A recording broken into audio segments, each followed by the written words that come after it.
The people of Taiwan will head to the polls this weekend for local elections, but the vote comes as mainland China has ramped up threatening military activity around Taiwan, which it views as a breakaway province. Nick Schifrin has more on these ongoing tensions in the region and U.S. involvement.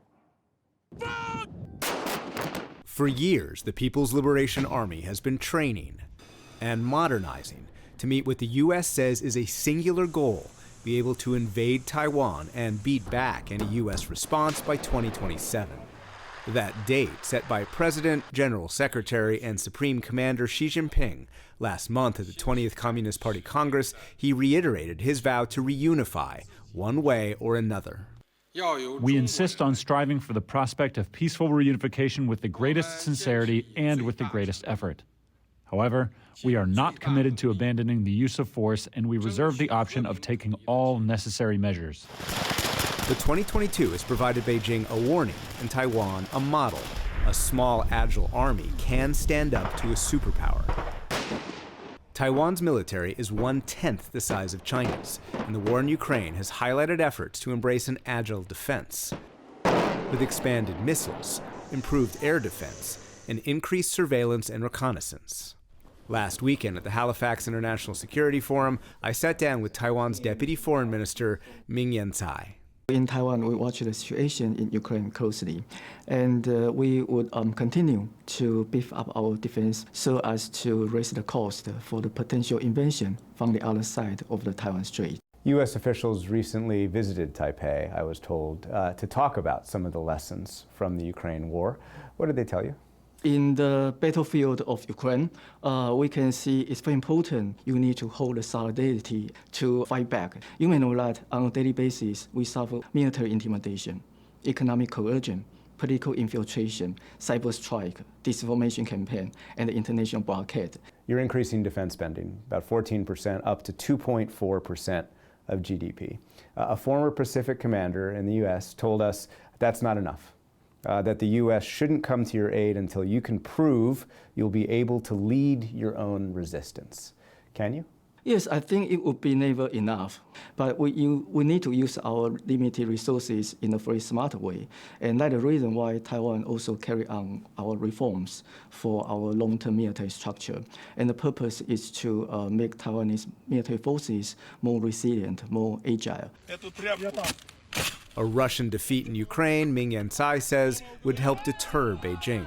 It's very important for we international partners to hold a spirit of solidarity to raise the price for Russia's invasion.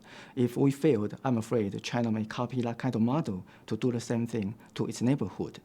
The Biden administration has approved 6 packages of military aid to Taiwan along with trainers, but that training is limited to how to operate the weapons. You're not conducting field or fleet exercises.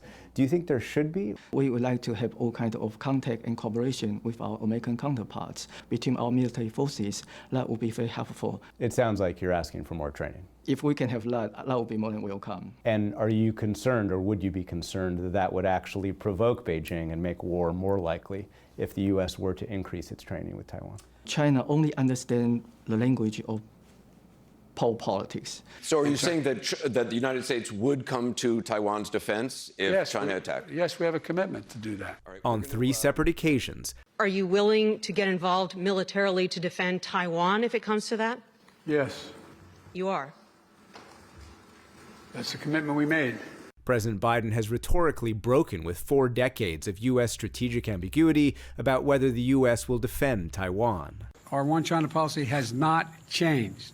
Last week, despite his own comments, he reiterated the U.S., quote, acknowledges the Chinese position that there is but one China and Taiwan is part of China. What does Taiwan expect the U.S. to do right now if Beijing were to invade? The first priority of Taiwan's consideration and the expectation for the cooperation with the United States is to take some joint efforts to deter war, rather than to wait the war from happening and then to take some joint action. I wonder if I could ask you about, go back to Ukraine and ask you about a fundamental lesson that some in the U.S. are taking about reducing the ambiguity of whether the U.S. would support Taiwan to deter war.